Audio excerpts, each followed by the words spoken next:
मैं चंदगी राम, हिंदी प्रवक्ता। आज हम पढ़ते हैं काव्य खंड का दूसरा पाठ तुलसीदास। तुलसीदास जी का जीवन परिचय पढ़ते हैं। तुलसीदास जी का जन्म गोसाई परिवार में हुआ सन 1511 ईस्वी में। इनके पिता आत्माराम दुबे जी थे और माता का नाम तुलसीबाई था।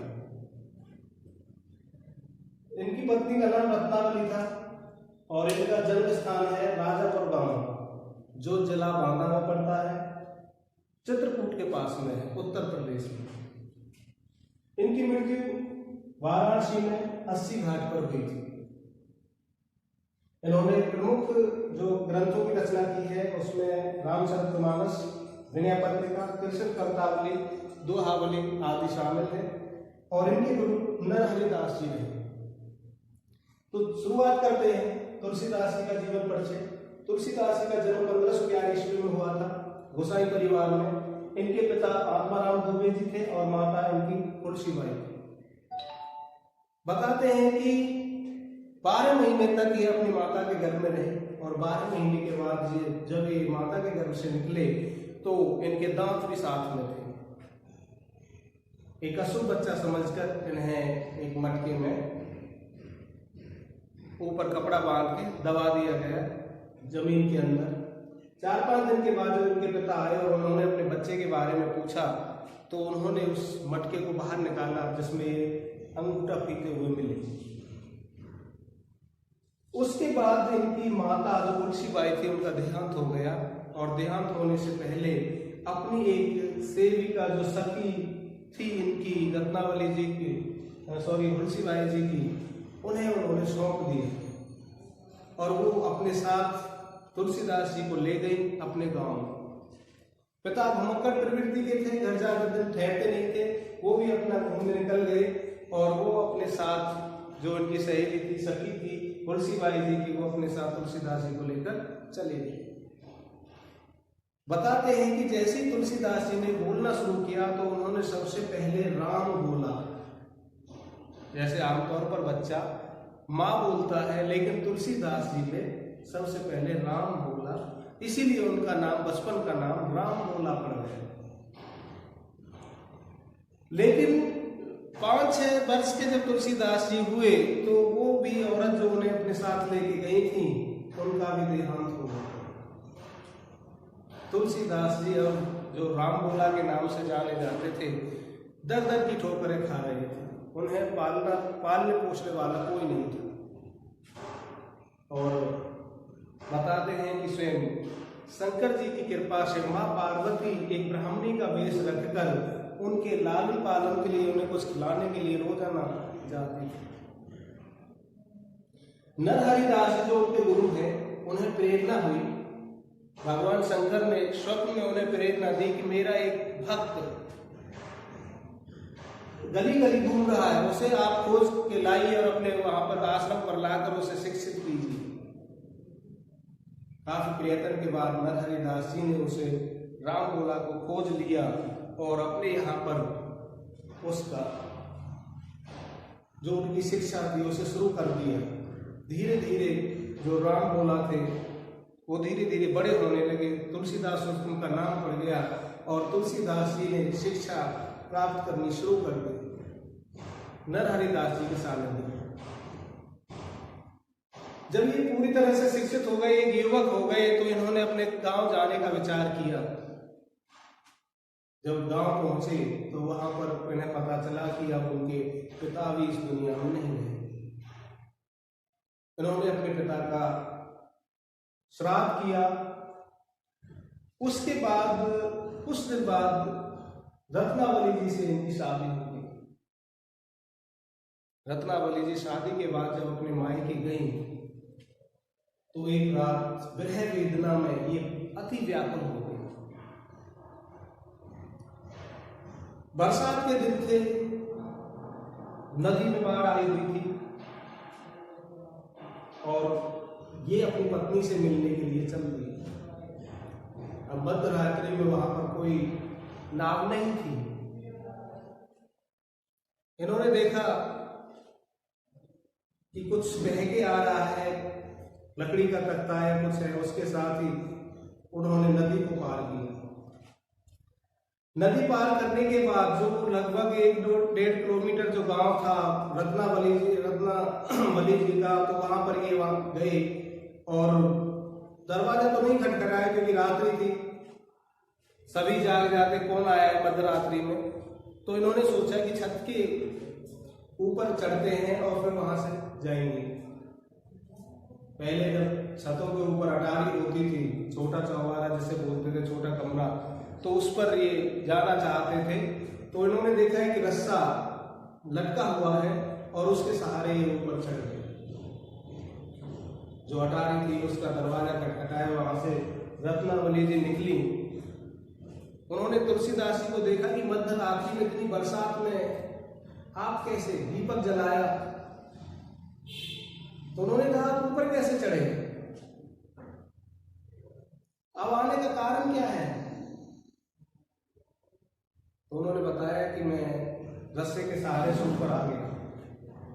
दीपक जलाया, देखा तो वो सर्प था, रस्सा नहीं था। रत्नावली जी की तीव्रता और बढ़ गई कि इन्हें एक सर्प रस्सा दिखाई दिया। वो नदी तक गई कि आपने नदी पार कैसे कर ली, नाव तो कोई होगी नहीं वहां पे, मध्य रात्रि है, भारी बरसात है। तो वहां जब जाके देखा तो एक डेड बॉडी थी, लाश थी, जिसका सहारा लेकर तुलसीदास जी ने नदी को पार किया। तो उन्होंने अपने पति को डांटा, फटकार लगाई कि शरीर के पीछे तुम यहां तक, मेरे पीछे यहां तक आए हो, इस शरीर के कारण कामांध हो गए हो तुम। कामांध होकर तुम्हें ये पता नहीं चला कि ये एक लकड़ी का तख्ता है या एक लाश है, ये पता नहीं चला कि ये रस्सा है या एक सर्प है। अगर यही डोर, यही लगन आपकी परमात्मा से लग जाती तो आपका उद्धार हो जाता। और यही इनके जीवन का टर्निंग पॉइंट था। इनका जीवन ही बदल गया इस शब्द से। तभी इन्होंने सब कुछ छोड़ दिया, त्याग दिया, पूरा मोह छोड़ दिया। रत्नावली जी से कह दिया कि अब मैं तेरा मुंह नहीं देखूंगा कभी जीवन में, और छोड़ के चल दिए। काशी में आए, काशी में भजन ध्यान किया, भक्ति की परमात्मा की। लगभग बताते हैं कि 30 साल तक अपने उसी एक नित्य नैमित्तिक कर्म पर चलते रहे, भक्ति करते रहे। रोजाना इनका एक कार्य था कि जब ये शौच के लिए जाते थे तो बाकी का पानी एक करील पर उड़ेल देते थे। लगातार जब 30 साल ऐसा करते करते इन्हें हो गया तो एक दिन करील में से एक प्रेत प्रकट हो गया। प्रेत ने कहा कि बताओ मैं आपकी क्या सेवा कर सकता हूं, लगातार 30 साल से आपने मुझे मेरी सेवा की है, मुझे पानी पिलाया है। तुलसीदास जी ने कहा मेरी तो एक ही इच्छा है कि मुझे जैसे भी हो परमात्मा के दर्शन होने चाहिए। तुलसीदास जी के प्रश्न को सुनकर प्रेत ने कहा कि ये मेरे बस की बात नहीं है, मैं परमात्मा के दर्शन नहीं करा सकता। तुलसीदास जी ने कहा कि मेरी दूसरी कोई इच्छा नहीं, अगर करा सकते हो तो परमात्मा के दर्शन कराओ। तो प्रेत ने कहा कि नहीं, मैं एक मार्ग दिखा सकता हूं। काशी में एक जो वैश्य है उसके घर रामायण कथा चल रही है और वहां हनुमान जी रोजाना राम कथा सुनने के लिए आते हैं एक भिखारी के रूप में। आप उनके पैर पकड़ लो, आपको दर्शन जरूर करा दो। तुलसीदास जी ने ऐसा ही किया, वैश्य के वहां गए, रामायण का पाठ चल रहा था। जैसे रामायण का पाठ खत्म हुआ तो वो उसी भिखारी के पास जो जहाँ पे जूते पन्हा उतरे हुए थे वहां बैठे हुए थे, फटा सा कम्बल ओढ़े और उन्हीं के पैर पकड़ लिए। उन्होंने कहा कि मैं कोढ़ी हूं, मैं कुछ भी नहीं हूं, मैं कोई हनुमान नहीं हूं। लेकिन तुलसीदास जी ने कह दिया कि मैं पैर तब छोड़ूंगा जब आप मुझे भगवान के दर्शन करा दो। हनुमान जी उन्हें एकांत में ले गए और फिर उनसे पूछा, वार्तालाप की और फिर भगवान के दर्शन उन्होंने कराए।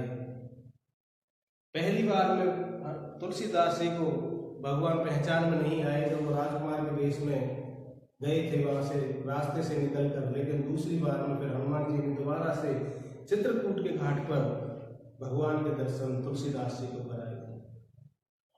चित्रकूट के घाट पर भई संतन की भीड़, तुलसीदास चंदन की से तिलक करें, तो वहां पर ये दोहा की रचना तुलसीदास जी ने की। और तुलसीदास जी की सहायता जब रामचरितमानस की प्रेरणा शंकर जी ने तुलसीदास जी को की कि तुम्हें रामचरितमानस की रचना करनी है, तो उसमें भी हनुमान जी ने उनकी सहायता की।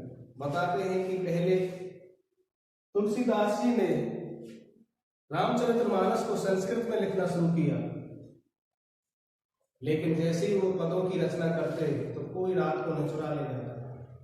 3-4 दिन जब यही होता रहा तो तुलसीदास जी ने कहा, मुझे क्या इच्छा है, मैं पदों की रचना करता हूं और मुझे सुबह वो मिलते ही नहीं है। तो शंकर जी ने कहा कि आप अपनी ही भाषा में पदों की रचना कीजिए। तो उन्होंने फिर अवधी भाषा में पदों की रचना शुरू कर दी,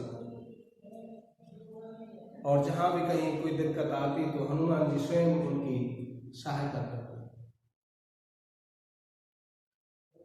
जब यह रामचरितमानस ग्रंथ पूरा हो गया तो काशी में ब्राह्मणों की सभी की बैठक हुई और सभी के ग्रंथ मंगवाए गए। तो तरह तरह के वाद विवाद हुए। तुलसीदास जी के ग्रंथ को किसी ने स्वीकार नहीं किया,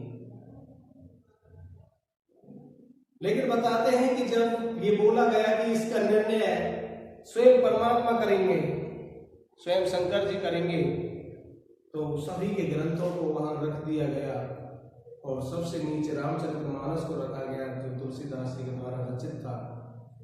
तो जब सुबह सबने वो दरवाजा खोला मंदिर का, विश्वनाथ जी के मंदिर का द्वार खुला और सबसे ऊपर रामचरितमानस ग्रंथ वहां मिला, जिस पर लिखा हुआ था सत्यम शिवम सुंदरम, जिसे स्वयं परमात्मा ने, स्वयं शंकर जी ने स्वीकृति दी थी कि हाँ यही सर्वश्रेष्ठ ग्रंथ है। आज भी हिंदू धर्म में सभी के घर में रामचरितमानस होती है, तुलसी का पौधा होता है, एक गाय होती है जो हिंदू धर्म की सूचक है। तो काफी ग्रंथों की इन्होंने रचना की, रामचरितमानस, विनय पत्रिका, कृष्ण कवितावली, दोहा। इस संसार में लगभग 112 साल तक तुलसीदास जी रहे। 1623 ईस्वी में इनकी मृत्यु हुई वाराणसी में।